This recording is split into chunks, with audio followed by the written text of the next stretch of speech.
पूर्णेन्दुसुन्दरमुखादरविन्दनेत्रा कृष्णात् परं किमपि तत्त्वमहं न जाने। ध्येयं सदा परिमभग्नमविष्टदोहं तीर्थास्पदं शिवविरञ्जनुतं शरण्यं धृत्यार्तिहं प्रणतपाल्भवार्तिपोतं वन्दे महापुरुषते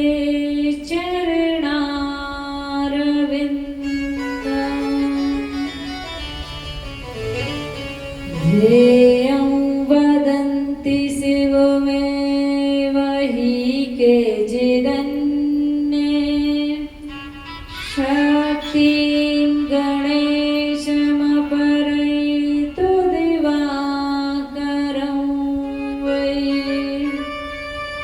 रूपैस्तु तैरपि विभासयतस्त्वमेव तस्मात् त्वमेव शरणं मम दीनबन्धो।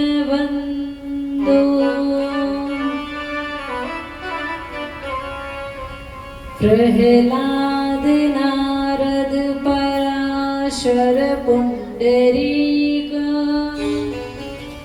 व्यास अम्बरीश शुक शौनक भीष्म रुक्मांगद अर्जुन वसिष्ठ विभीषणादि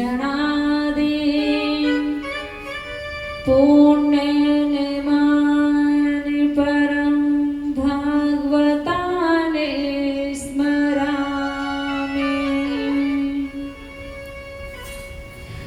आनन्दमानन्दकरं प्रसन्नं ज्ञानस्वरूपं निजभावयोक्तं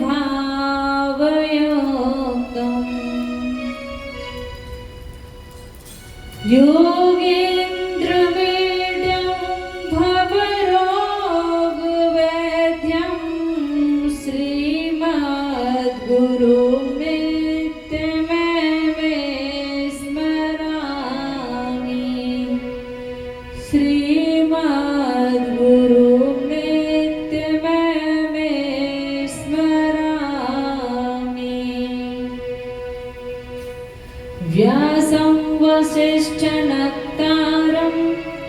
शक्तिपौत्रमकल्मषं पराशरमात्मजं वन्दे सुखतातं तपोनिधिम्।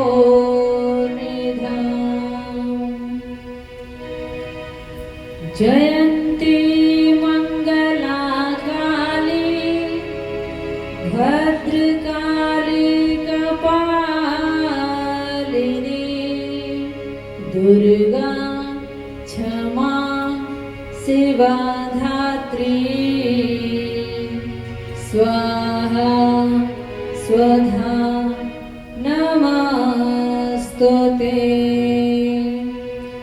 मत्क्षमः नास्ति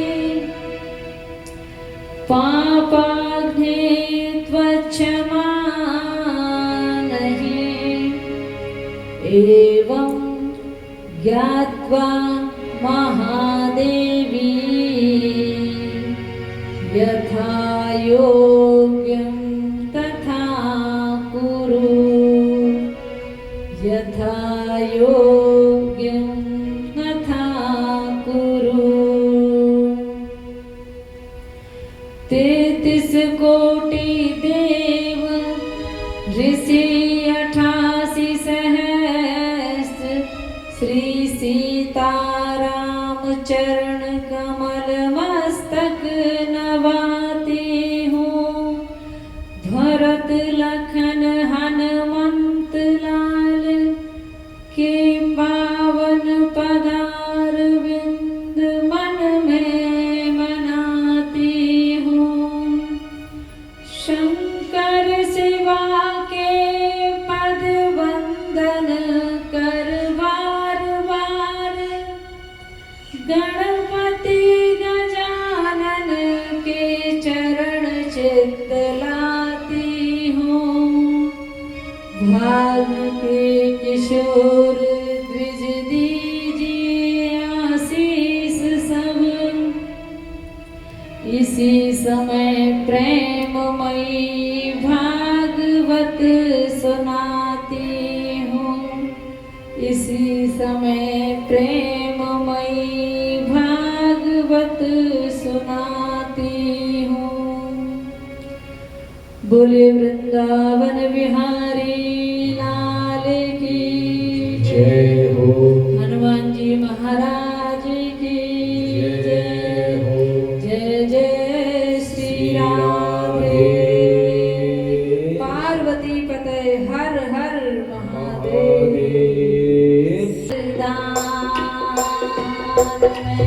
करती रहूं गुणगान। मुझे दो ऐसा वरदान। तेरा नाम ही लेते लेते इस तन से निकले प्राण। मैं करती रहूं गुणगान। मुझे तो ऐसा वरदान।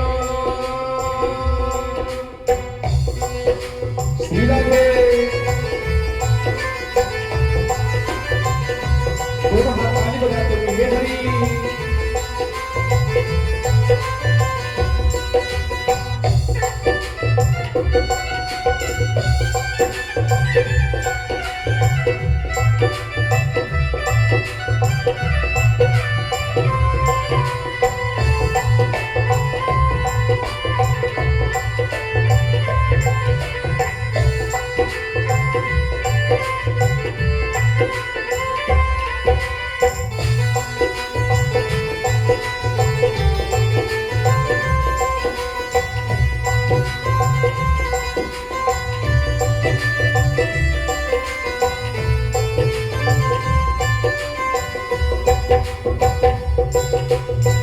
तेरी दया से मेरे भगवन मैंने ये नर तन पाया।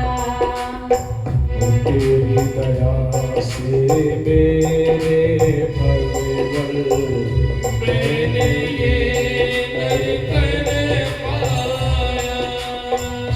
तेरी सेवा में बाधाएं डाले जग की मोह माया।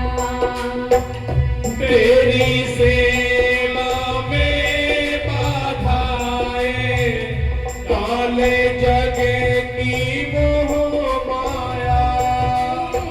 फिर भी अरज करती हूँ।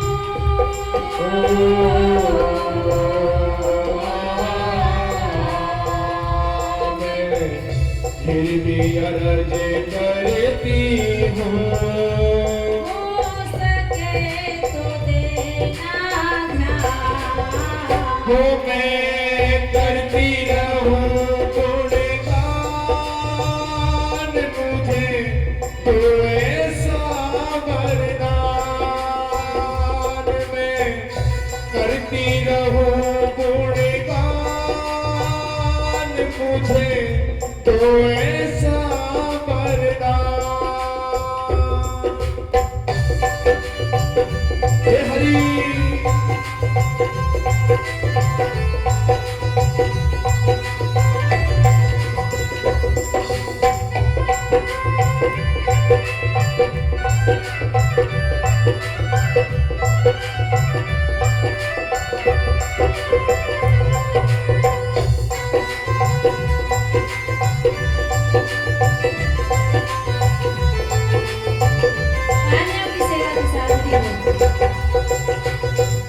राधा मेरा नरसी जैसी दुख सहने की शक्ति दो। नरसी जैसी दुख सहने की शक्ति दो। विचलित ना हो पथ से भगवन मुझको ऐसी शक्ति दो। विचलित ना हो पथ से भगवन मुझको ऐसी शक्ति दो। तेरी सेवा में हो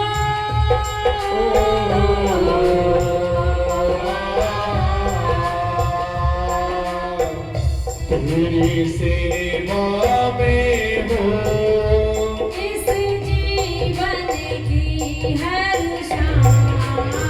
हो मैं करती रहूं गुणगान, मुझे तो ऐसा वरदान। दोनों हाथ ताली बजाते हुए हे हरि।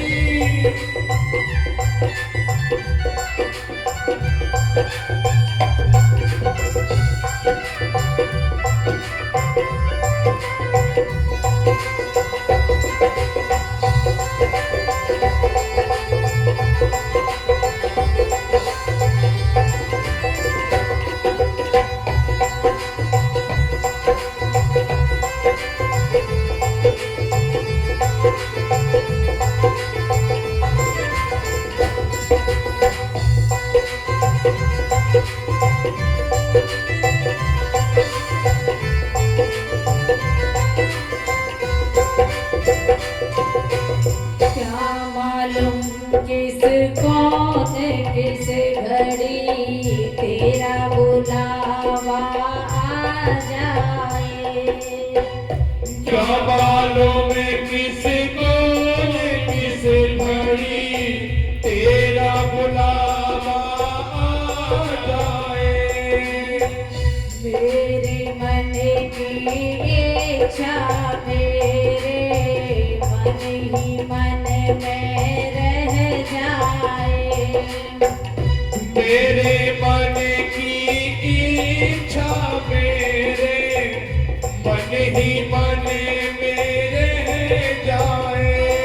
मेरी इच्छा पूरी करना।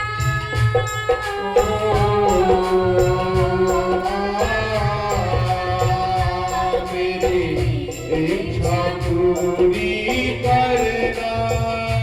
मेरे प्रियतम कृपालना।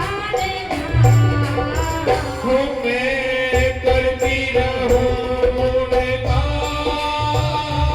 मुझे तो ऐसा वरदान।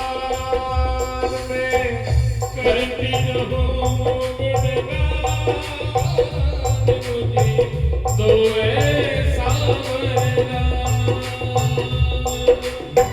तो ऐसा वरदान। मुझे तो ऐसा वरदान। मुझे तो ऐसा वरदान।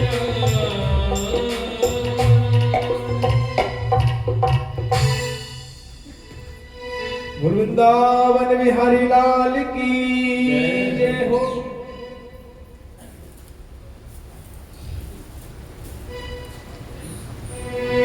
परम मंगल में परात्परमेश्वर अकारण करुणा वर्णालय भक्त वांछा कर गुरु तड़िदित विनिंदित पीतांबर धारी श्री बालकृष्ण लाल की बांगमय प्रतिमूर्ति श्रीमद् भागवत महापुराण कथा में उपस्थित सभी भक्त वृंदों के हृदय में विराजमान बालकृष्ण लाल की बांकी झांकी को व्यासपीठ से वंदन करते हुए आइए इस षष्ठम दिवस की कथा में हम प्रवेश करने जा रहे हैं।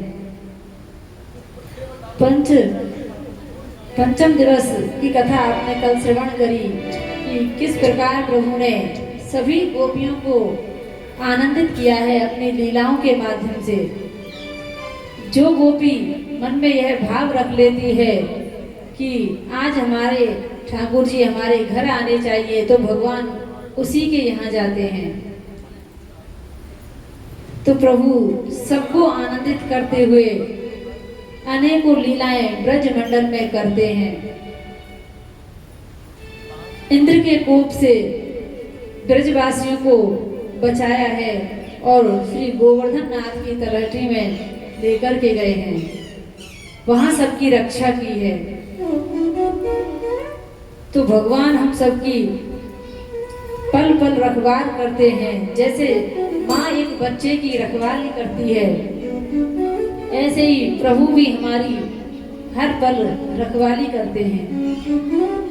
कहते हैं संत जिस प्रकार अपने प्रभु के भक्त का सम्मान करते हैं और उनकी रखवाली करते हैं, ऐसा कोई नहीं करता। माँ तो अपने बच्चे से स्वार्थ से भी प्रेम कर सकती है, लेकिन संत का तो कोई स्वार्थ ही नहीं होता। उनको क्या स्वार्थ होगा, वे तो बस प्रभु का भक्त जानकर उनसे प्रेम करते हैं और उन्हें सही मार्ग दिखाते हैं। इस संसार में अनेकों रिश्ते हैं, लेकिन जो प्रभु की ओर ले जाए वही रिश्ता सच्चा होता है। जो प्रभु से दूर करे, वो चाहे कैसा भी रिश्ता हो, कोई भी रिश्ता हो, उसे छोड़ देना चाहिए। जब ब्रजवासियों की रक्षा की, कहते हैं कि जिसको मारने वाला कोई हो तो बचाने वाला भी बैठा है। भगवान सबकी रक्षा करते हैं। जाको राखे साइया मार सके ना कोई, बाल न बांका कर सके जो जग बैरी होए। तो जग में कोई भी बैरी हो, दुश्मन हो, भगवान उससे हमारी रखवाली करते हैं। दुष्ट का संग कभी हमें करना नहीं चाहिए, क्योंकि कहते हैं कि एक घड़ी आप नरक का वास मांग लेना, लेकिन दुष्ट का संग कभी नहीं मांगना, क्योंकि दुष्ट के संग से तो पाप बढ़ेंगे और नरक में जाने से पाप कटेंगे। इसलिए कुसंग हमें हमेशा के लिए त्याग देना चाहिए। जो व्यक्ति कुसंगी है, जिसका अच्छा संग नहीं है, उसका संग हमें कभी भी नहीं करना चाहिए। और जहाँ प्रभु होते हैं वहाँ विजय होती ही है। प्रभु जब धर्म के पक्ष में है, पांडवों की पक्ष में प्रभु खड़े थे, और इधर कौरव अपनी सेना के बल पर युद्ध कर रहे थे। लेकिन विजय कहाँ होती है? जहाँ प्रभु होते हैं, जहाँ धर्म होता है। यत्र योगेश्वर है कृष्ण, यत्र पार्थो धनुर्धर है, तत्र श्री विजयो भूति ध्रुवानी तिर्मतिर्ममः। यत्र योगेश्वर है कृष्ण, यत्र पार्थो धनुर्धर। कहा कि जहाँ पर योगेश्वर कृष्ण है, वहीं पार्थ धनुर्धर अर्जुन है, और वहीं पर विजय है, नीति है। तो हमें हमेशा नीति का ही साथ देना चाहिए।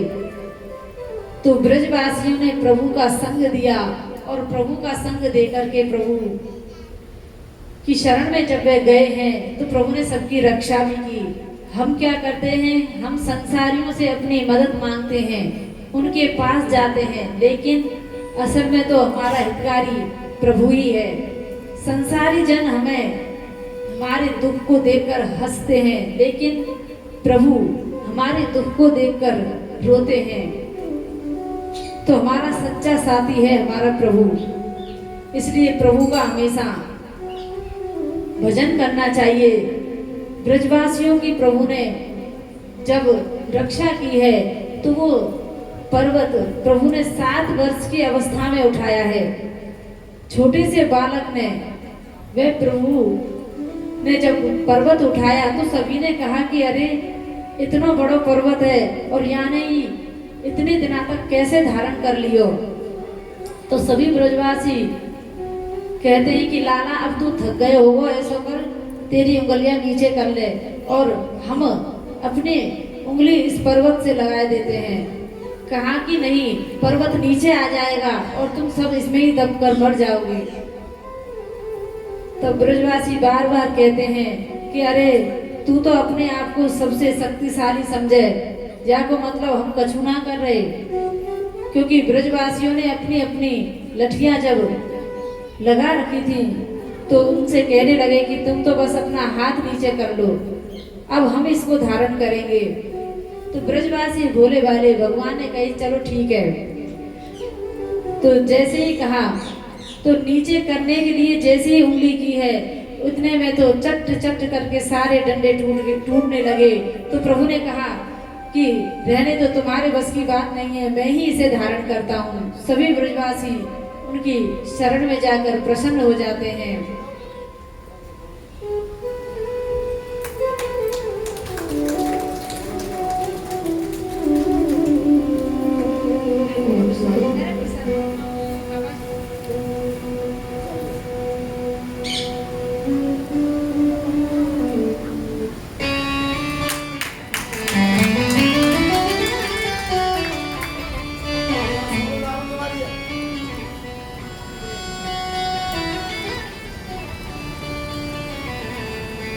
बोल वृंदावन बिहारी लाल की जय हो।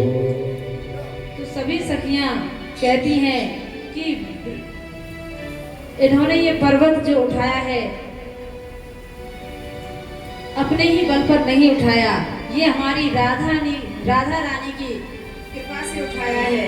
क्योंकि राधा रानी की कृपा से ही सब कुछ संभव है। तो कहते हैं कछु माखन को बल बढ़ो, कछु गोपन करी सहाय, श्री राधा जू की कृपा सु मैंने गिरवर लियो। तो इस प्रकार कछु माखन को बल बढ़ो, कछु गोपन करी सहाय, श्री राधा जू की कृपा से मैंने गिरवर लियो उठाए। तो प्रभु कहते हैं कि राधा रानी की कृपा से और कछु माखन को बल मेरे भीतर हो तो मैंने ये पर्वत उठा लियो। अब तो ब्रजवासी प्रसन्न हो गए और सभी ब्रजवासियों से उन्होंने कहा कि चलो अब अपनी अपनी इच्छा के अनुसार इनसे वरदान मांग लो। जब वरदान मांगने के लिए कहा तो सभी ब्रजवासियों ने अपनी अपनी इच्छा के अनुसार वरदान मांगा है। जैसे आप गिरिराज जी के दर्शन के लिए जाते हैं, परिक्रमा देने के लिए जाते हैं, तो आप भी अपनी कोई ना कोई मनोकामना लेकर जाते हैं और गिरिराज बाबा उस मनोकामना को पूर्ण करते हैं। तो ऐसे ही सभी ब्रजवासियों की वह मनोकामना प्रभु ने पूरी की है। तो भगवान की भक्ति जब भी करें भाव से करें।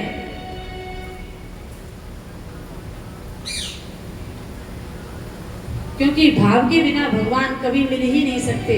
चाहे आप कहते हैं कि अरे गुरु ऐसा होना चाहिए वैसा होना चाहिए, लेकिन हमारे अंदर गुरु के प्रति भाव होना चाहिए। गुरु तो आपके समक्ष स्वयं आ जाते हैं।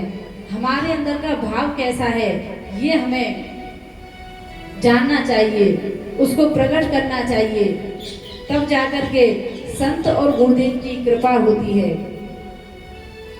तो कहते हैं कि एक वैराग्यवती नाम की एक कन्या थी, वह प्रभु की भक्ता थी और प्रभु की खूब भक्ति करती थी।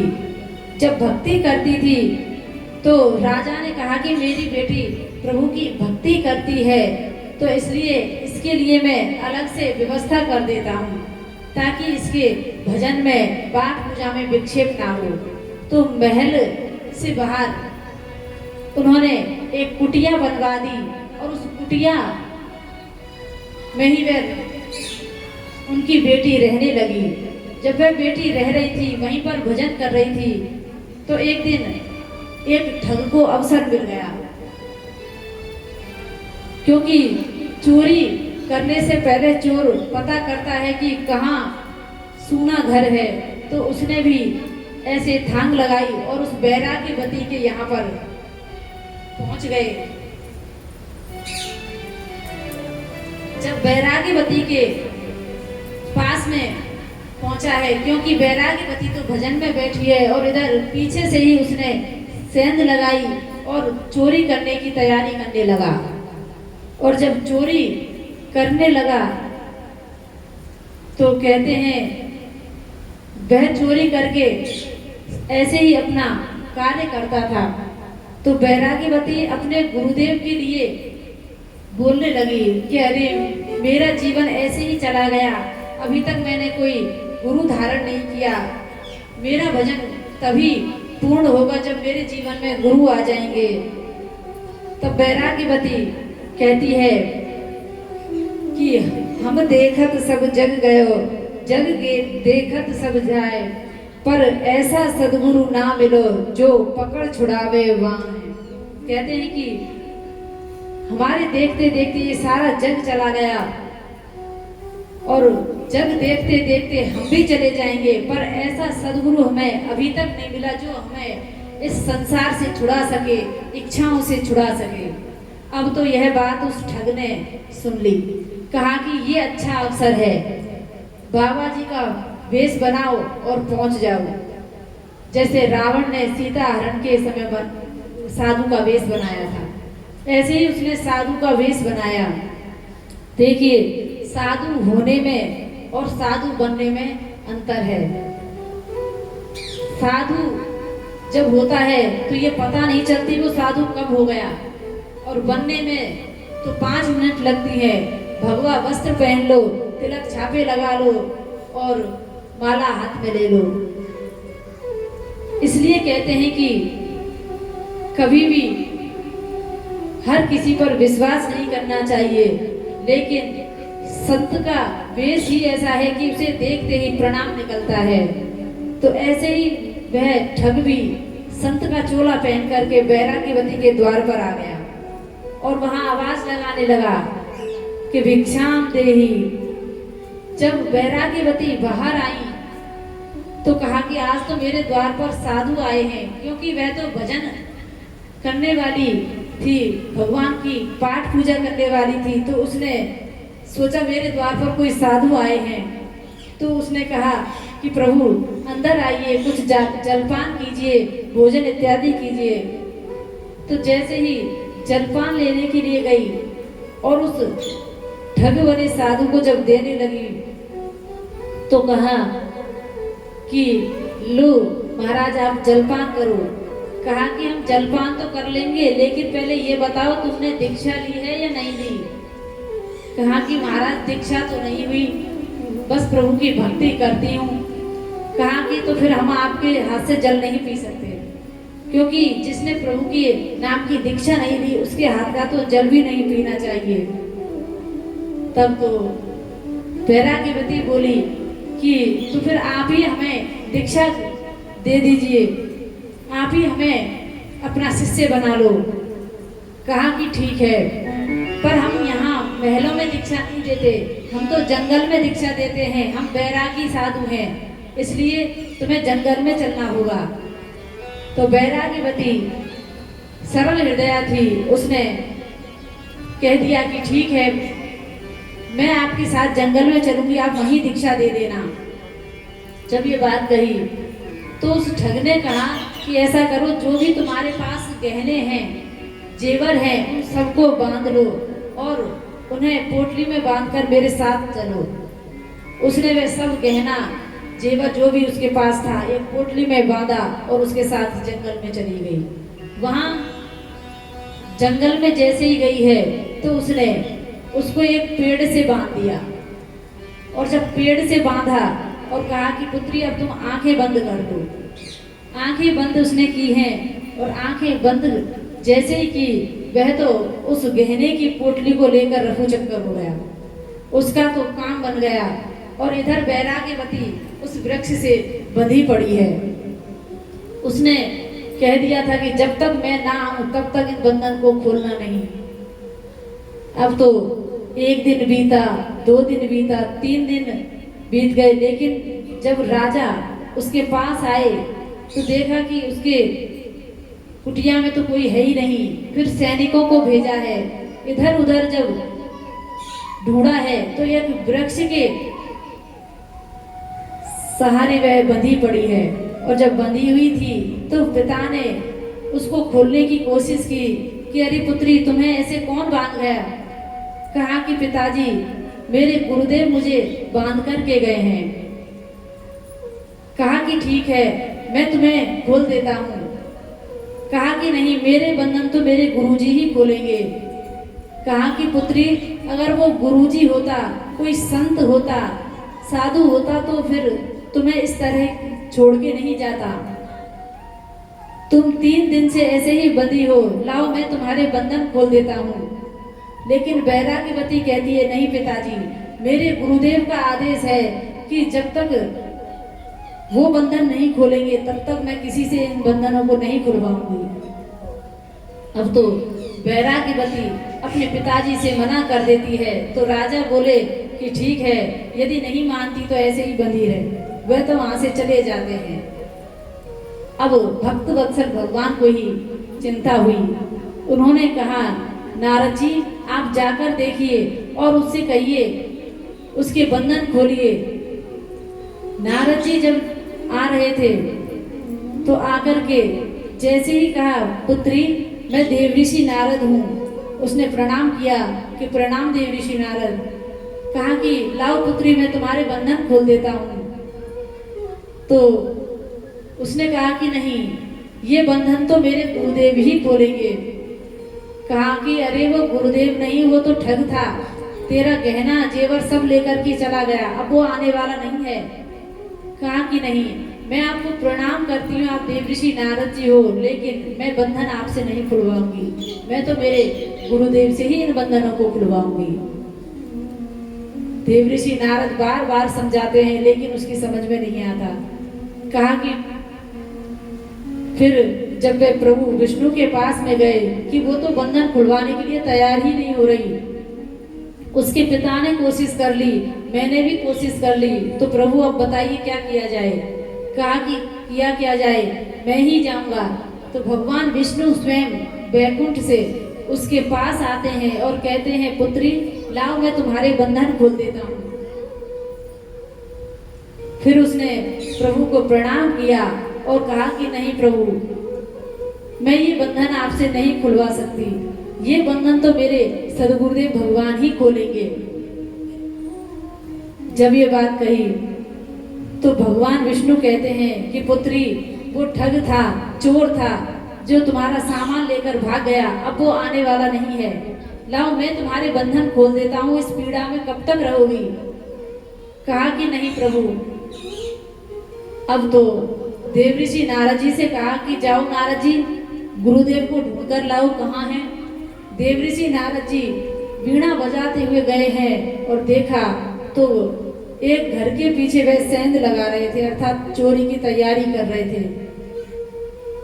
जब चोरी की तैयारी कर रहे थे तो देवऋषि नारद जी ने पीछे से हाथ लगाया कि गुरुदेव। अब जैसे ही पीछे मुड़ करके देखा कि देवऋषि नारद वो तो घबरा गया, पसीना पसीना हो गया कि अरे मुझको गुरुदेव क्यों कह रहे हैं, अरे मैं तो चोर हूँ, ठग हूँ। कहा कि वो तो मानने को तैयार नहीं है कि तू चोर है, ठग है। तेरी शिष्या तो बंधी पड़ी है वृक्ष से, उसके बंधन खोल के आ। तब नारद जी उसे लेकर के गए हैं और उसी के हाथों से बंधन खुलवाए हैं।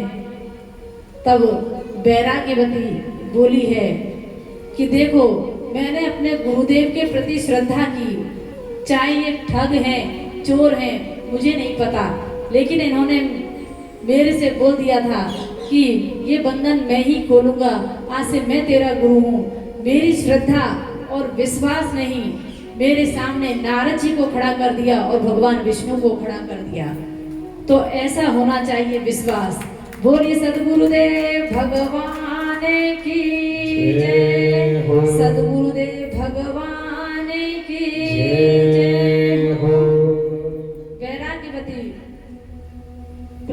दर्शन करके धन्य हो जाती है। और इधर श्री सुखदेव जी राजा परीक्षित जी को कहते हैं कि अब आप कौन सी कथा श्रवण करना चाहते हैं।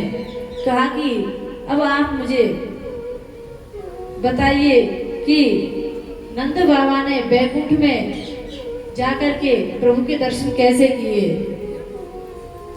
तब नंद बाबा की कथा सुनाते हुए श्री सुखदेव जी कहते हैं कि नंद बाबा निर्जला एकादशी का व्रत उन्होंने किया। एकादश्याम निराहार संभर्ष जनार्दनम स्नातुं नंदस्तु कालिंध्या द्वादश्याम जलमाविशत। जैसे ही कहा एकादशी का व्रत, देखिए ये जो एकादशी है आज भी एकादशी का व्रत है, तो एकादशी सभी व्रतों में श्रेष्ठ है। एकादशी को अन्न का सेवन नहीं करना चाहिए, क्योंकि जो स्वस्थ व्यक्ति होता है उसे तो अवश्य ही एकादशी करनी चाहिए। अरे हम प्रभु के लिए एक दिन अन्न नहीं छोड़ सकते तो इस संसार को क्या छोड़ेंगे। तो आज नंद बाबा एकादशी का व्रत करते हैं, और एकादशी का व्रत जब किया है तो वह प्रातः काल समझकर अर्धरात्रि को ही स्नान करने के लिए यमुना जी में चले जाते हैं। और जब यमुना जी में स्नान करने के लिए जाते हैं तो वरुण के दूत उन्हें पकड़ कर ले जाते हैं। कहते हैं किसी भी तीर्थ पर, गंगा यमुना जो भी आप कहीं भी जाते हैं, वहाँ तीर्थों पर स्नान अर्धरात्रि को नहीं करना चाहिए, क्योंकि आरती होने के बाद वह विश्राम करते हैं। और हम जब भी जाते हैं तभी उसमें डुबकी लगा लेते हैं, इससे अपराध लगता है। अब देखिए नंद बाबा जब गए हैं तो वरुण के दूत उन्हें पकड़ करके ले गए, और जब लेकर गए हैं और प्रातः काल जब हुआ तो चारों तरफ नंद बाबा को देखा पर मिले नहीं।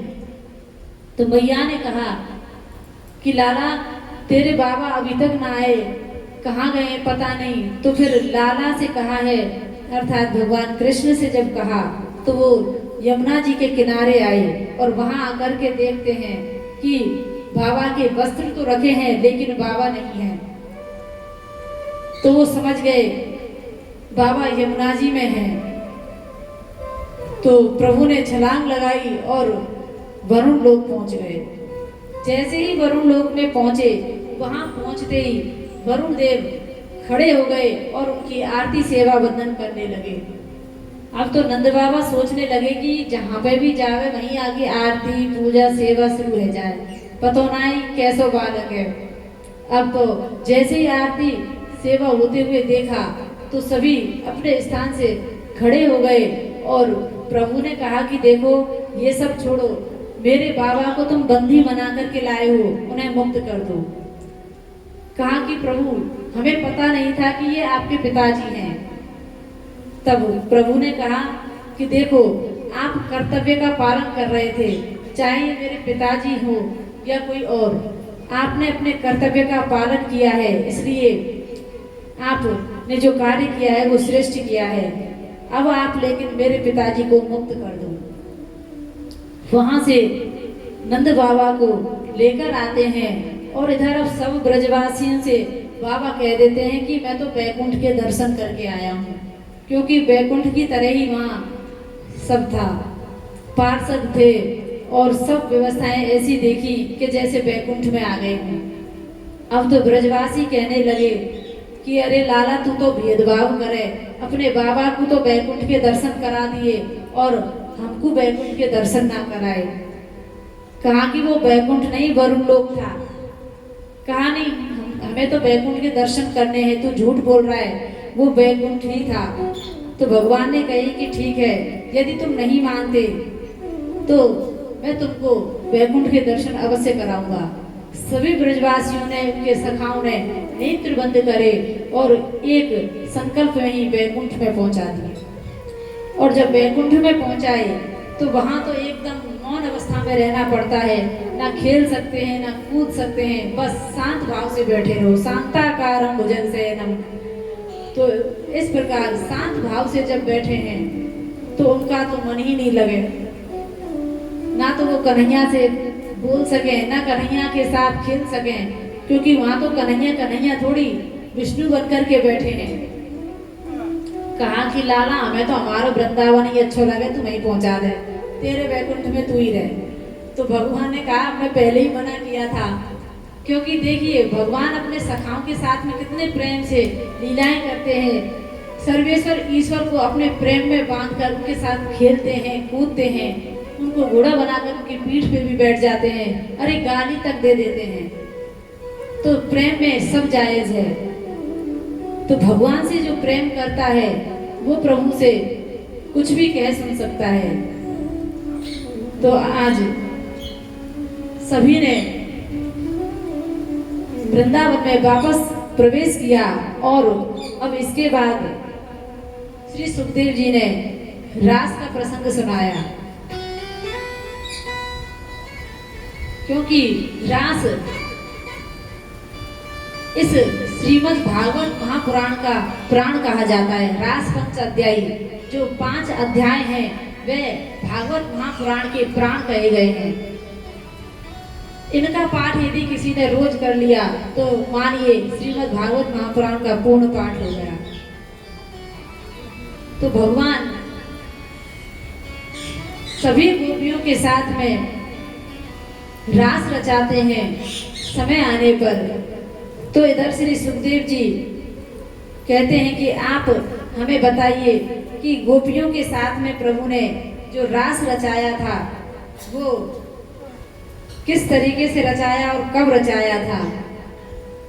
तब श्री सुखदेव जी वर्णन करते हैं कि जो रास में प्रवेश करते हैं वो कोई साधारण इंसान नहीं होते, वो प्रभु के परम भक्त होते हैं, जो सिद्ध पुरुष होते हैं वही रास में प्रवेश करते हैं। और गोपी कोई साधारण स्त्री नहीं, गोपी का मतलब है जो जिसकी सारी इंद्रियां प्रभु में लगी हुई हैं वही गोपी है। सभी साधु संत जो भी थे वह गोपी बनकर के आए हैं और चारों वेद जो हैं वह भी इस रास मंडल में इस ब्रज मंडल में गोपी बनकर के जब आए हैं तो प्रभु ने सबको आनंदित किया है। तीनों कांड की जो मंत्र हैं वह सब भी इस ब्रज मंडल में गोपी बनकर के निवास कर रहे हैं। कोई श्रुति रूपा है, कोई मुनि रूपा है, कोई साधना सिद्धा है, कोई स्वयं सिद्धा है, कोई दैत्य कन्या है, कोई मत्स्य कन्या है। तो प्रभु से उन्होंने पूर्व जन्म में कहा होगा कि हम आपके साथ में रास रचाएंगे, तो अब प्रभु ने सबको अवसर दिया है। तो भगवान सभी के साथ में रास के लिए अपना मन बनाते हैं। जैसे पिता या माता अपने बालक के संग खेलने के लिए मन बनाता है, क्योंकि बालक के साथ आप जब खेलोगे तो बालक की तरह ही बोलना पड़ेगा, उसके साथ खेलना पड़ेगा जैसे वो खेलता है। यदि आप बड़े बन करके रहोगे तो वह आपके साथ खेलेगा नहीं। ऐसे ही प्रभु भी जब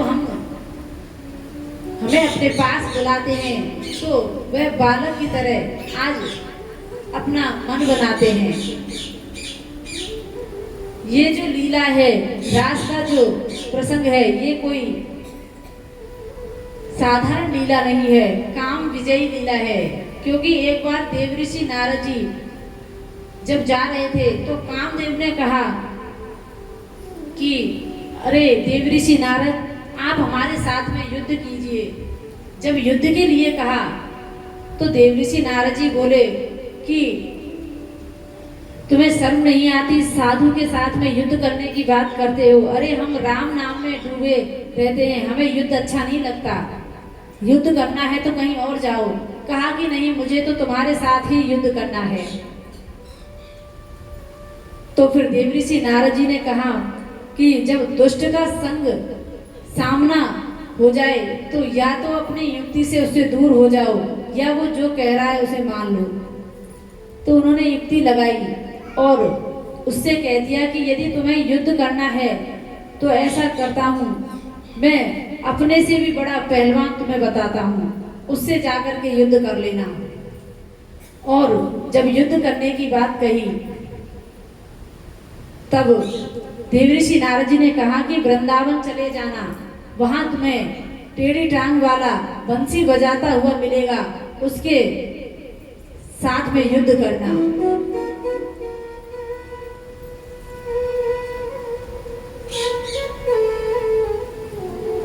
बोल वृंदावन बिहारी लाल की जय। तो इस प्रकार देवऋषि नारद जी ने जब कहा तो कामदेव वहां जाता है और जैसे ही कृष्ण कन्हैया को देखता है तो वह तो उस देवऋषि नारद जी को ही बुरा भला कहने लगता है, अरे इस देवऋषि नारद जी ने मुझे कहाँ भेज दिया, अरे मैं इससे युद्ध करूंगा एक छोटे से बालक से। वो तो कह रहे थे कि बहुत बड़ा महात्मा है, वो है पहलवान। तब जैसे ही कहा कि अरे अरे तुमने किसका नाम लिया, कहा कि देवऋषि नारद ने मुझे यहाँ भेजा है। जैसे ही देवऋषि नारद जी के लिए बोला, कहा कि ठीक है, यदि तुम मुझसे युद्ध करना चाहते हो तो मैं तुम्हारे साथ में युद्ध अवश्य करूंगा, लेकिन आज नहीं। कहा कि जिस समय हम रास रचाएंगे शरद पूर्णिमा के दिन, आप आना और वहां अनेकों स्त्रियां हमारे साथ होंगी, तब आप अपने बाणों को चलाना। कामदेव को बोल दिया। तब प्रभु ने आज अपना मन बनाया और सभी गोपियों को बंसी वादन करके प्रभु बुलाने लगे। भगवान पिता रात्रि सर्दोत फुल्ल मल्लिकः वीक्षरन्तुं मनश्चक्रे योग मायामुपाश्रितः। भगवान पिता रात्रि सर्दोत फुल्ल मल्लिकः, भगवान ने आज अपना मन बनाया और शरद पूर्णिमा की रात्रि को शीतल चांदनी में जहां पुष्प आदि खिले हुए हैं, ऐसी सुंदर रात्रि को सभी को बंसी वादन करके प्रभु बुला रहे हैं। तो जैसे ही बंसी वादन किया है, सभी ब्रज गोपिकाओं के कानों में वह बंसी पड़ती है और जैसे ही बंसी की ध्वनि सुनी है, सभी दौड़ दौड़ कर जाने लगी, क्योंकि कहते हैं कि प्रभु की इच्छा होती है, प्रभु उसे ही अपने भजन में लगाते हैं और उसको ही अपनी शरण में बुलाते हैं। सभी बड़े प्रेम से दौड़ करके आते हैं और कोई गोपी गाय धो रही थी, जैसे ही बंसी की आवाज सुनी उस बाल्टी को वहीं छोड़ करके प्रभु के ओर भाग गई। कोई गोपी श्रृंगार कर रही थी, आंखों में काजल लगा रही थी, उस काजल को पैरों में लगाकर ही भागने लगी। उल्टा सीधा श्रृंगार करके गोपियां उस ब्रज मंडल में रास के लिए भाग रही हैं। तो आइए, एक संत का भाव है, हम सभी श्रवण करें तालियों की सेवा के साथ। मुरलिया हर की मधुवन में धूम मचाई, मुरलिया हर की मधुवन में धूम मचाई, मुरलिया हर की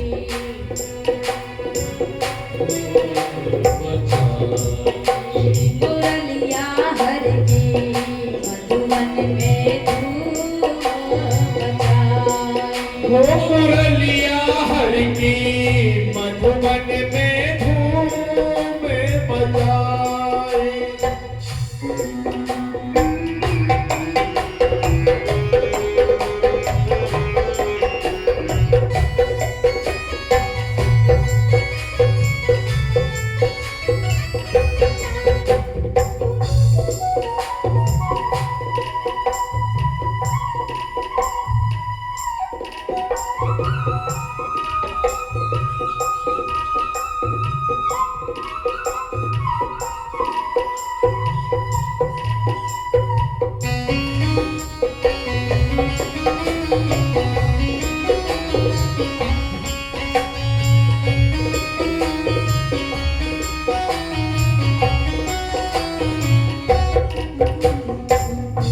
वृंदावन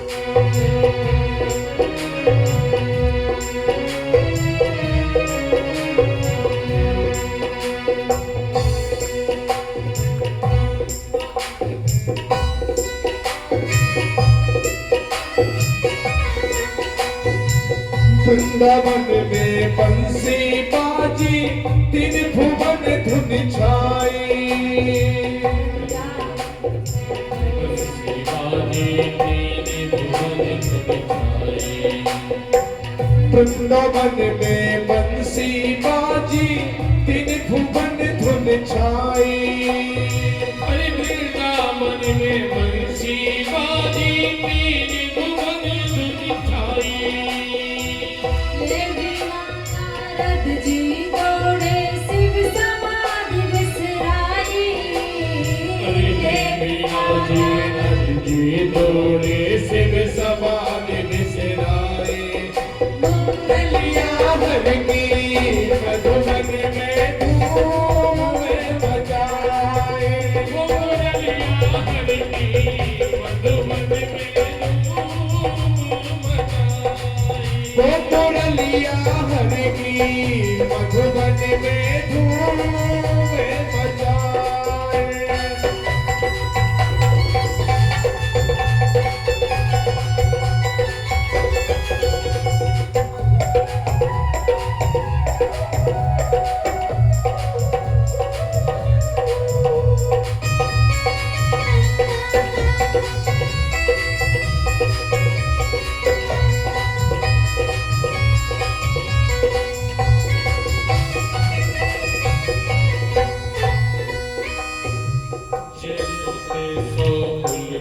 सीधो कारज समुदाय।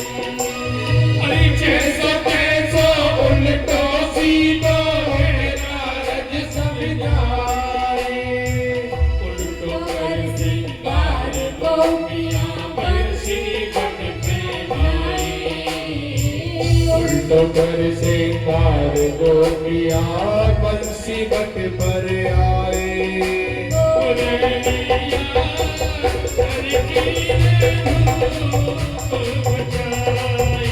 मुरलिया हर की मधुबन में धूम मचाए। मुरलिया हर की मधुबन में धूम मचाई। वो मुरलिया हर की मधुबन में धूम मचाए।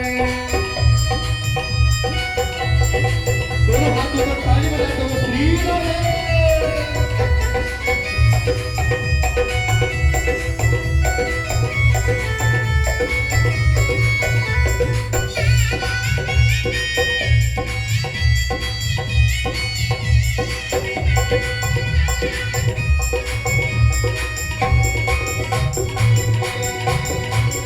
खीर में नौन दाल में शक्कर मक्खन में मिर्चाई।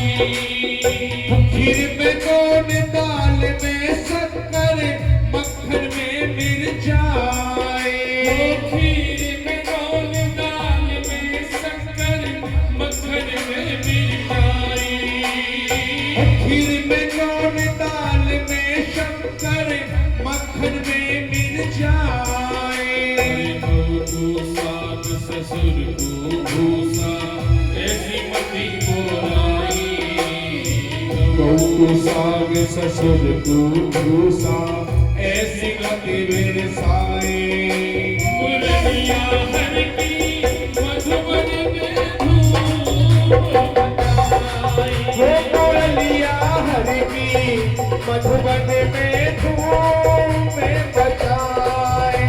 मुरलिया हर की मधुबन में धूम मचाई। वो मुरलिया हर की मधुबन में धूम मचाए। हे हरि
पग अरे पग में पोछी कर में पायल टिकली का फूल लगाए मुरलिया हर की मधुबन में धूम मचाए हो मुरलिया हर की मधुबन में धूम मचाए मुरलिया हर की मधुबन में धूम मचाए हो मुरलिया हर की मधुबन में धूम मचाए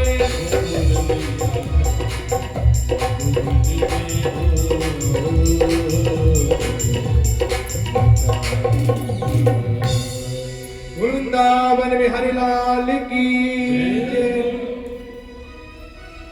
तो जैसे ही मुरली बजी सभी अपना सब कुछ अधूरा छोड़ करके भागने लगी, लेकिन एक ग्वाले ने अपनी गोपी से कहा कि तू कहीं नहीं जाएगी। उसको घर के अंदर ही कमरे में बंद कर दिया। कहा कि तुम मुझे कितना ही रोक लो, लेकिन मैं जाकर रहूंगी, क्योंकि भगवान के पास इस शरीर से नहीं अंतर आत्मा से जाया जाता है, मन से जाया जाता है। तो गोपी को बांध दिया, फिर भी वह गोपी सबसे पहले उस रास में पहुंचती है। तो सभी गोपियां प्रभु की बंसी वादन को सुन करके उनकी ओर दौड़ी चली जा रही हैं। गोपियां अपनी देह की सुध भूल गईं। निशम में गीतम तदनंग वर्धनम ब्रज स्त्रिय कृष्ण ग्रहेत मानसः आजगो मुरन्यो मनरक्षितोद्यमास्य यत्र कान्तोज्ज्वलोलकुण्डला सयत्र कान्तोज्ज्वलोलकुण्डलः। सभी गोपियां सुध भूल करके जब दौड़ने लगी और जब जाती है तो इधर गोपियों को सभी देख करके एक दूसरे को देख करके प्रसन्न होती हैं और आज वे कहती हैं कि आज हमारा भजन भी सिद्ध हो गया। जितना भी हमने प्रभु के नाम में मन लगाया था आज वो सब पूर्ण हो गया, क्योंकि हमें रास में प्रवेश मिल गया।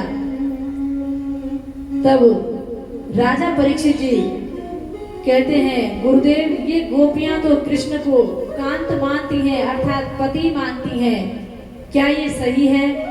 कृष्णम विदु परम कांतम न तो ब्रह्मतया मुने गुण प्रवाहो परम सासाम गुण धियाम कथम। कहा कि प्रभु से कोई ना कोई रिश्ता अवश्य होना चाहिए। जब वह अपने पति रूप में प्रभु को चाहती हैं, कहते हैं इस संसार में हम अनेकों रिश्ते बनाते हैं, लेकिन कोई हमें कब धोखा दे दे, कब हमारा साथ छोड़ दे, कुछ पता नहीं। लेकिन जो प्रभु से रिश्ता या नाता हम जोड़ते हैं वह प्रभु अंत समय तक हमारे उस रिश्ते को निभाते हैं। इसलिए सच्चा रिश्ता प्रभु से जोड़ना चाहिए। तो गोपियां कोई गलत नहीं कर रही हैं। अरे वो जगत पति हैं, वह जगत के पति को अपना कांत कहती हैं, पति कहती हैं, तो इसमें गलत क्या है? ये तन उन्हीं का दिया हुआ है। ईश्वर अंश जीव अविनाशी चेतन अमर सहज सुख राशि। हम सब उसी के अंश हैं, उसी में हमें मिलना है। तो सभी ब्रजांगनाएं उस वंशी वादन को सुनकर प्रभु के पास जब गई हैं तो प्रभु ने स्वागत किया है। स्वागतम वो महाभागः प्रियं किं करवाणि वः ब्रजस्यानामयं कश्चित् भूतागमन कारणम। स्वागत है, आइए आइए गोपियों, आपका कैसे आना हुआ? अब गोपियां सोचती हैं कि खुद ने ही तो हमें बुलाया है और खुद ही पूछ रहे हैं कि कैसे आना हुआ। यदि आपको कोई निमंत्रण दे करके बुलाए और आप उसके घर जाएं, द्वार पर जाएं और वो दरवाजा खोल के आपका स्वागत तो करे और फिर पूछे कि आप क्यों आए हो, तो आप किसको मूर्ख कहेंगे जो ये पूछ रहा है कि क्यों आए हो? अरे पहले तो निमंत्रण दे दिया और फिर कह रहे हैं कि यहाँ क्यों आए हो। ऐसे ही भगवान से गोपियां कहती हैं, अरे पहले तो बंसी वादन करके हमको पुकारा है, हमको बुलाया है और अब कह रहे हो कि यहाँ क्यों आई हो। तो गोपियां कोई जवाब नहीं देती।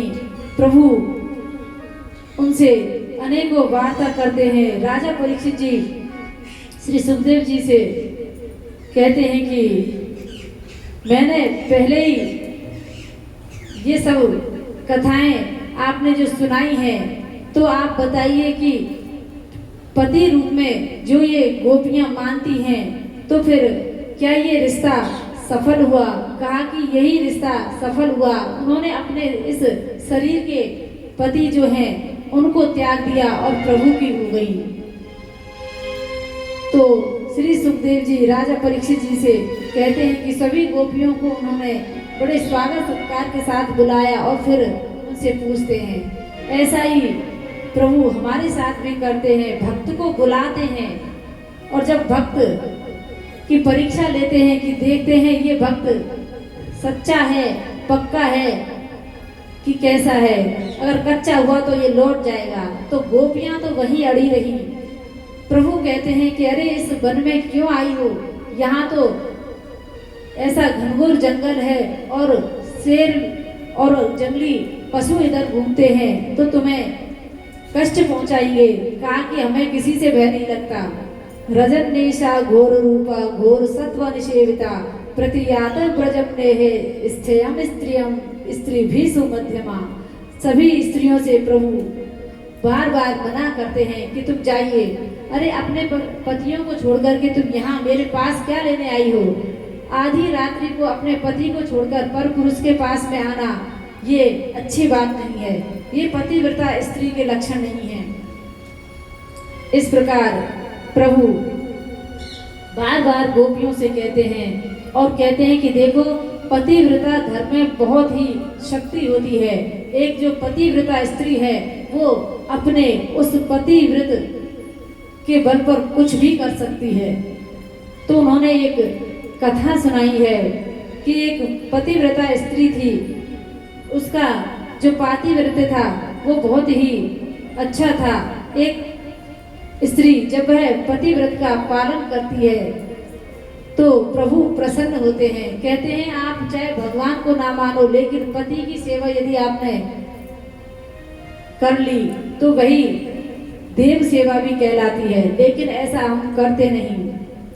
जो प्रभु से दूर जाना चाहता है उनको इन चीजों का भी भाना मिल जाता है कि अरे हम तो सास ससुर की सेवा करें, उनमें ही परमात्मा है, उनमें है। लेकिन आप उनको परमात्मा मानो तब तो। माता पिता में ईश्वर वास करते हैं, लेकिन उनकी सेवा करो जब तो। हम उनकी सेवा तो करते नहीं, लेकिन बातें इतनी बड़ी बड़ी कर लेते हैं।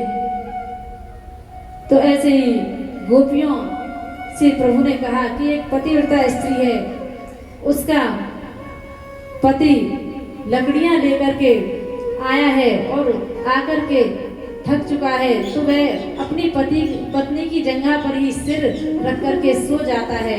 थोड़ी देर में उसको नींद आ जाती है। जैसे ही नींद आई तो उसका छोटा सा बालक आंगन में खेल रहा था, और जब आंगन में खेल रहा था तो पहले सभी के घरों में यज्ञ हुआ करते थे, तो हवन कुंड वहां बना हुआ था। वह बालक खेलता खेलता उस हवन कुंड की ओर जाने लगा। अब वह सोचती है कि यदि मैं उठती हूँ अपने पुत्र को बचाने के लिए तो पतिव्रत धर्म खंडित हो जाएगा, और यदि नहीं उठी तो मेरा पुत्र जलकर भस्मीभूत हो जाएगा। तो वह व्याकुल हो गई, मन ही मन में वह रुदन करने लगी। और जब उसने विचार किया कि अरे पुत्र तो और भी हो जाएगा, लेकिन मैं पति कहाँ से लाऊंगी, इसलिए उसने अपनी आंखें बंद कर ली और प्रभु से प्रार्थना की और अश्रु प्रवाह करने लगी। जैसे ही उसकी आंखों से आंसू टपकने लगे तो वह आंसू उसके पति के चेहरे पर गिरे। तो उस पति की आंखें जैसे ही खुली तो उसने देखा उसकी पत्नी रो रही है कि देवी क्या हुआ, आप रो क्यों रही हो। वह यह तो बताना भूल गई कि वह क्यों रो रही है। वह तो अपने पुत्र को बचाने के लिए भागी। जैसे ही हवन कुंड की ओर गई वहां तो अग्नि देव ने उसके बालक को गोदी में लिए हुए था। उसने अपने बच्चे को जब जीवित देखा तो प्रभु का धन्यवाद किया। तो देखिए अग्नि देवता भी उस पुत्र को जला नहीं सके। क्यों? क्योंकि वह पतिव्रता स्त्री थी। तो सभी गोपियां कहती हैं कि आप हमें ये सब कथाएं ना सुनाएं तो ही अच्छा है। ऐसी कथाएं हमको भी बहुत आती हैं। कहा तो हम भी सुनाएं। कहा कि सुनाओ। तो उन्होंने भी कन्हैया को कहा कि एक पतिव्रता स्त्री है, अपने पति की खूब सेवा करती है, पति को सुलाकर सोती है, खिलाकर खाती है और इस प्रकार उसकी सेवा वह करती है। एक दिन काम के कारण, धंधे के कारण उसको वहां से जाना पड़ा दूसरे शहर में। तो उसने कहा कि मैं आपके बगैर कैसे रहूंगी, मेरा तो व्रत है कि मैं आपको खिलाकर खाती हूँ। कहा कि देवी ऐसा करो, ये मेरा फोटो रखो और इसकी ही पूजा कर लेना, इसको ही खिलाकर खा लेना, इसको ही नहलाकर नहा लेना। ऐसे ही वह बताकर चला गया। अब जब किसी त्योहार पर वह आता है और जैसे ही वह अपने फोटो वाले पति के सामने भोजन की थाली रखती है, इधर दरवाजा खटकता है और आवाज देता है कि देवी दरवाजा खोलिए, देवी दरवाजा खोलिए। अब उसने सोचा कि मैं क्या करूं, मैं यहाँ भोजन अपने इन पति के सामने परोस दिया है और पता नहीं दरवाजे पर मेरे वो पति आ गए, अब मैं क्या करूं। ऐसे ही अब प्रभु से पूछ लिया कि अब बताइए वो स्त्री क्या करे। तो भगवान ने कहा कि इसमें सोचना क्या है, अरे असली का पति जब आ गया तो दौड़ करके दरवाजा खोले और उसकी सेवा करे, इस फोटो वाले पति को छोड़ दे। तो गोपियां कहती हैं कि हमने भी तो यही किया है, नकली पतियों को छोड़ करके आपके पास आई हैं, तो इसलिए हम गलत कहाँ हैं। तो अब सभी गोपियां प्रसन्न हो जाती हैं और प्रभु कहते हैं कि अब मैं तुम्हारे साथ रास रचाऊंगा।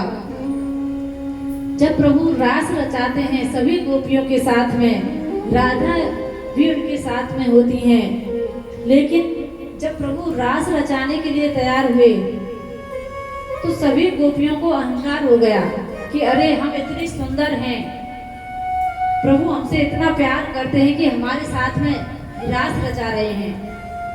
भगवान ने देखा कि इनके अंदर तो अहंकार आने लगा, क्यों ना अभी से इनका अहंकार मिटा दिया जाए। तो प्रभु जब गोपियों के साथ में नृत्य कर रहे थे तो वहीं से अंतर ध्यान हो गए। अब तो सभी गोपियां पगला गई कि अरे अभी तो यही थे, कहाँ चले गए। राधा रानी कहने लगी कि अभी तो यही थे, पता नहीं कहाँ अदृश्य हो गए। सभी गोपियां व्याकुल हो जाती हैं और प्रभु को पुकारती हैं। जब प्रभु को पुकारती हैं इधर उधर, कभी तुलसी से पूछती हैं, कभी पीपल से पूछती हैं, कभी वट वृक्ष से पूछती हैं, कभी पृथ्वी माता से पूछती हैं। अनेकों जगह उनको ढूंढ रही हैं और गोपियां प्रभु की ही लीलाएं करने लगी। एक गोपी कृष्ण बन जाती है और एक गोपी कंस बन जाती है और इसी प्रकार कहने लगती है कि मैंने कंस को मार दिया, कंस को मार दिया। इस प्रकार प्रभु की ही लीला में खो गई। लाली मेरे लाल की जित देखो तित लाल, लाली देखन मैं गई, मैं भी हो गई लाल। अर्थात वह प्रभु में ही खो गई और प्रभु की ही हो गई। वह व्याकुल होकर के प्रभु को पुकारती हैं, तुझे हम ढूंढ रहे हैं, कहाँ हो मुरली वाले। तुझे हम ढूंढ रहे हैं, कहाँ हो मुरली वाले। तुझे हम ढूंढ रहे हैं, कहाँ हो मुरली वाले। या तो अब सामने आओ, या तो तो अब सामने आओ, या हमें भी छुपा दे। तुझे हम ढूंढ रहे हैं, कहाँ हो मुरली वाले। तुझे हम ढूंढ रहे हैं, कहाँ हो मुरली वाले। हरि बोल, खाइए अपना। हे हरि।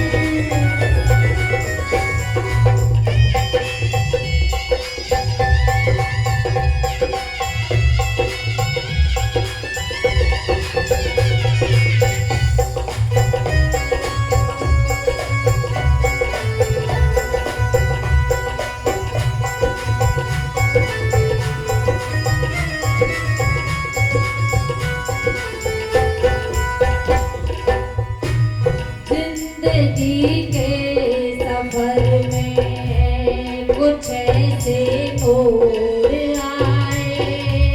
जिंदगी के सफर में कुछ ऐसे मोड़ आए, जिन्हें समझा था अपना वही निकले पराए। जिन्हें समझा था अपना वही निकले पराए। एक तेरा सहारा, एक तेरा सहारा, गले से तू लगा ले।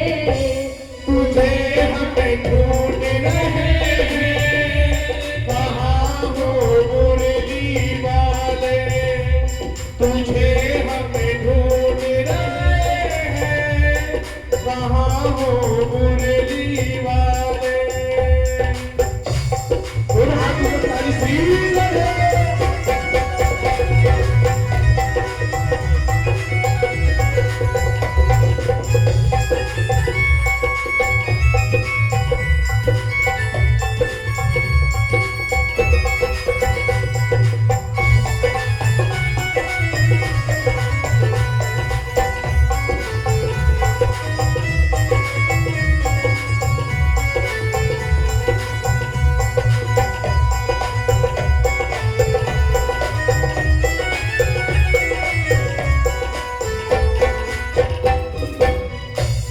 हर एक से अपना रिश्ता पुराना हो गया है। हर किसे अपना रिश्ता पुराना हो गया है। तेरी चाहत में ये दिल दीवाना हो गया है। तेरी चाहत में ये दिल दीवाना हो गया है। तड़पते हैं तेरे बिन, ओ, तड़पते हैं तेरे बिन। पास अपने बुला ले। तुझे हम ढूंढ रहे हैं, कहाँ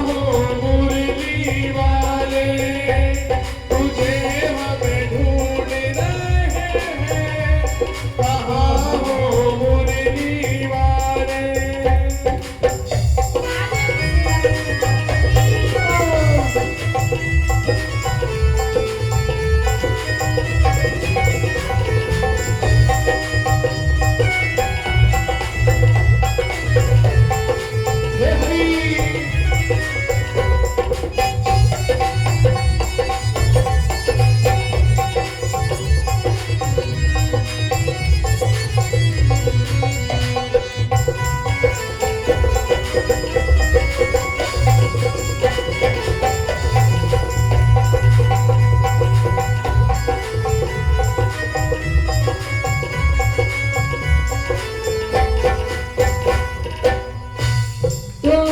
सांसों की टूटे जमाना चाहे रूठे तेरे सांसों की टूटे जमाना चाहे रूठे दिल में बस आरज़ू है तेरा दामन न छूटे दिल में बस आरज़ू है तेरा दामन ना छूटे सुन सदा धड़कनों की ओ, सुन सदा धड़कनों में हम हैं तेरे हवाले तुझे हमें ढूंढ रहे हैं कहाँ हो मुरली वाले तुझे हम ढूंढ रहे हैं कहाँ हो मुरली वाले वो तुझे हमें ढूंढ रहे हैं कहाँ हो मुरली वाले कहाँ हो मुरली वाले कहाँ हो मुरली वाले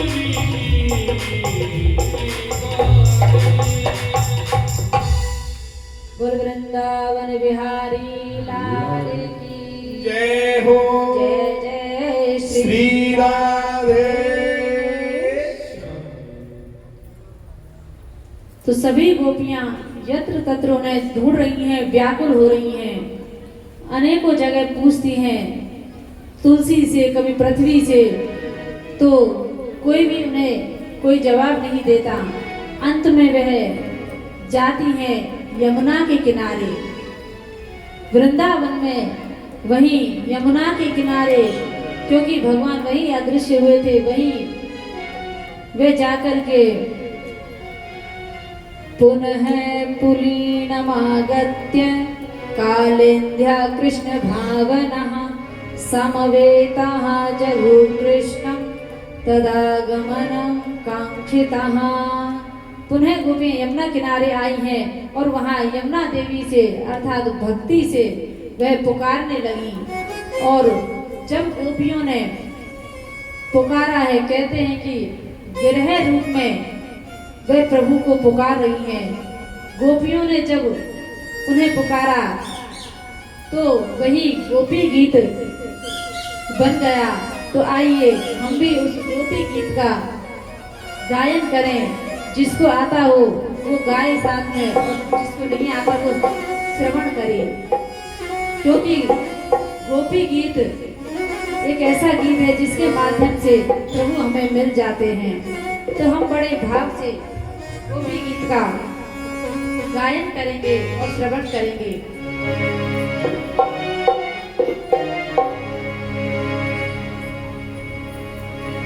जयति ते दिगा जन्मना व्रजः श्रयत इंदिरा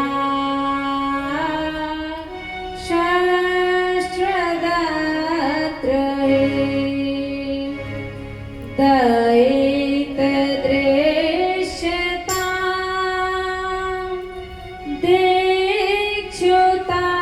दीक्षुतावगा स्वयि धृतास्तव त्वां विचिन्वते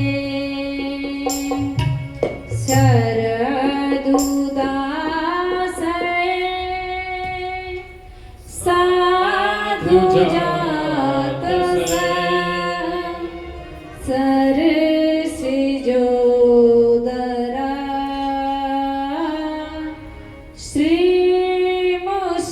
श्रीमुषादृशा सूरत नाथ ते अशुल्क दाशिका वरधने घ्नतो नेह किं बधा विस जलापयाद व्याल राक्षसा वर्ष मारुता वैद्युतानला वृषमयात्मजा विश्वतो भया दृशवते वया रक्षितामोहो न खलु गोपिका नन्दनो भवान् अखिल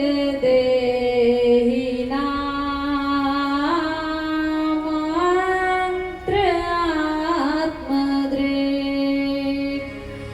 विखन सार्थितो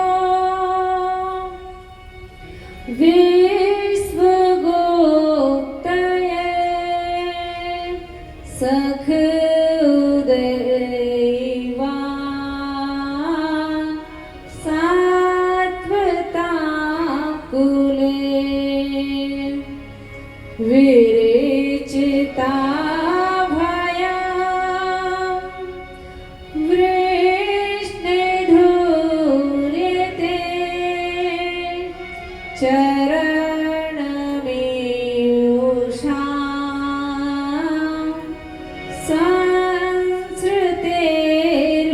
संसृतेर्भयात् करसरोरुहो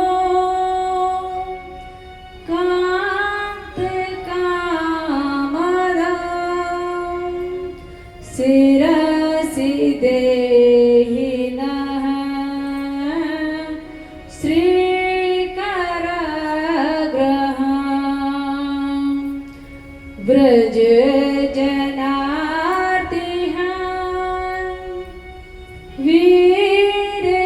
वीर्योषिता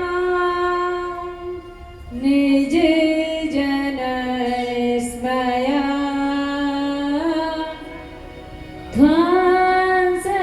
ध्वंसैस्मता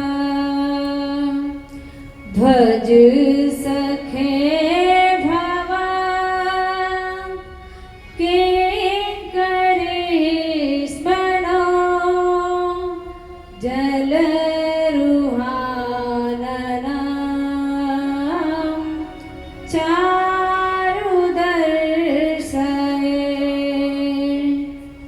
प्रणत देहिनां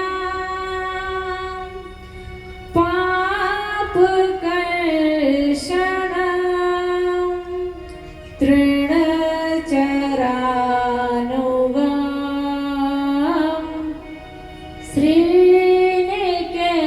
श्रीनिकेतनं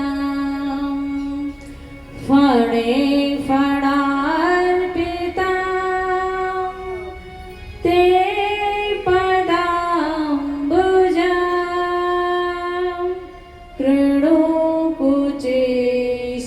कृणुकुचेषुनाः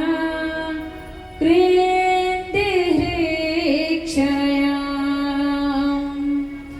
मधुरया गिरा वर्गुवाक्यया बुधमनोज्ञया पुष्करेक्षणा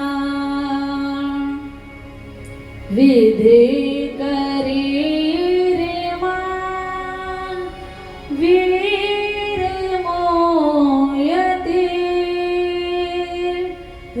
दरसीधना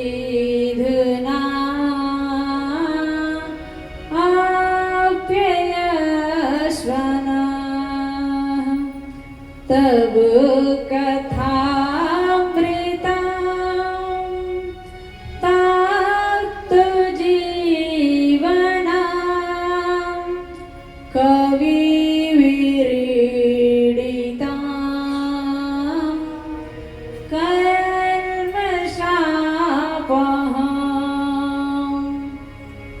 श्रवणमङ्गलम्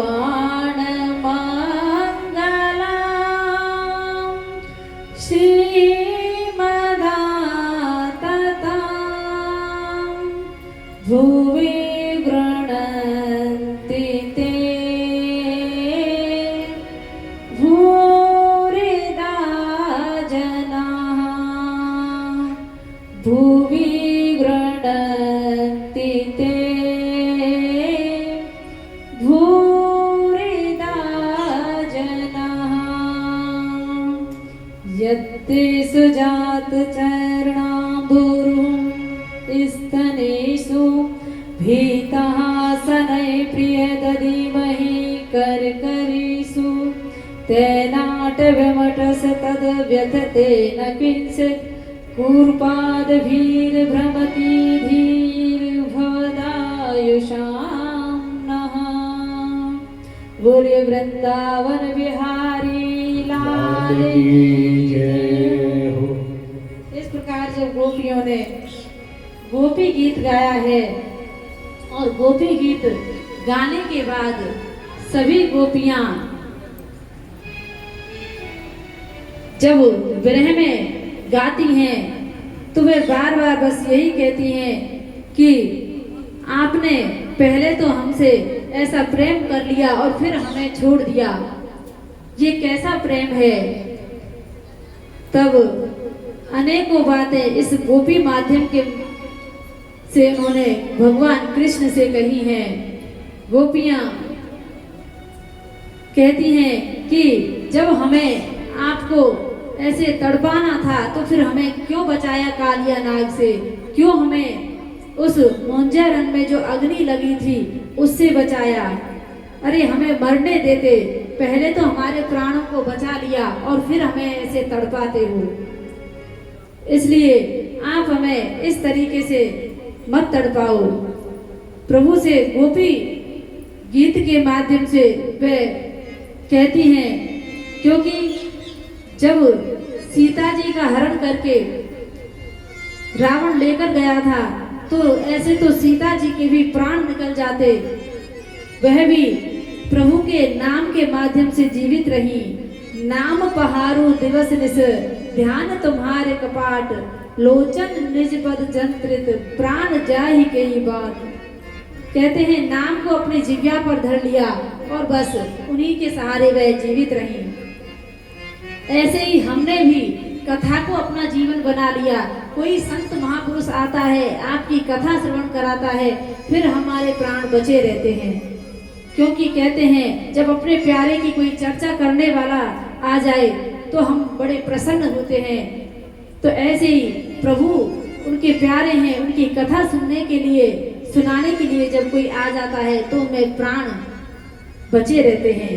तब कथा अमृतम तप्त जीवनम कवि विरीडितम कर्मशापहम्।